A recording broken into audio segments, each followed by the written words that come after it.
asked Adam and his wife Eve what they had done after eating the forbidden tree, he will likewise, again, require every steward to give an account of his or her stewardship.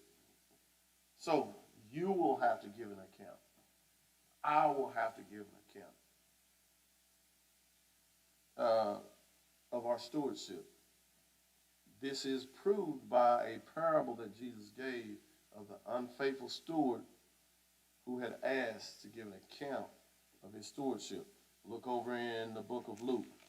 Real quick, we'll turn there and look at Luke chapter 16. Luke chapter 16. Luke chapter 16, verse 1 through 2. It says, "And he said also unto his disciple, there was had a steward, and the same was accused unto him that he had wasted his goods. And he called him and said unto him, How is it that I hear this of thee? Give an account of thy stewardship, for thou mayest be no longer steward." So every one of us will have to give an account. We are held accountable. Though no one in this life has been asked to account for how managed resources entrusted to them, that does not mean that the day of reckoning is not coming. So every one of us will have to give an account on how we are doing as stewards. Again, so look at Adam and Eve again.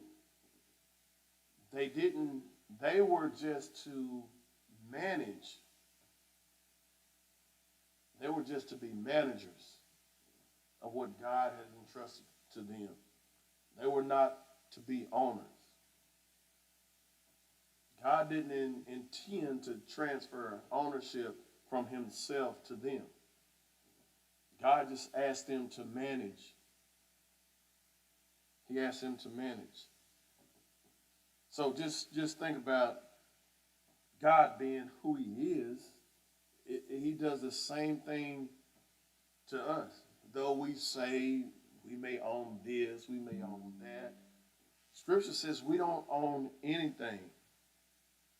We don't own anything because I think over in Psalms 24:1 it talks about the earth is the Lord's and the fullness thereof, the world and they that dwell therein. So the earth is the Lord's. So ownership is not on us. Ownership is on God. And we are stewards of what God owns.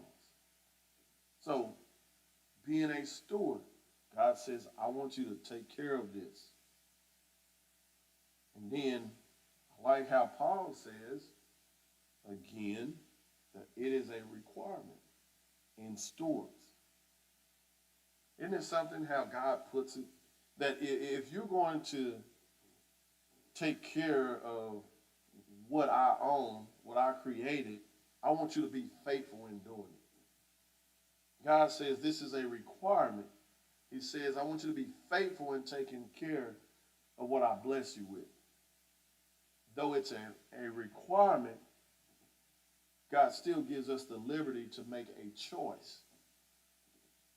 And we make that choice based on what God has done for us. As Christians, as believers, we make that choice. Now, I've got to be found faithful because of what God has done for me. God is asking us to manage time, and we'll look at that here in a minute. God has asked us to manage the resources that he has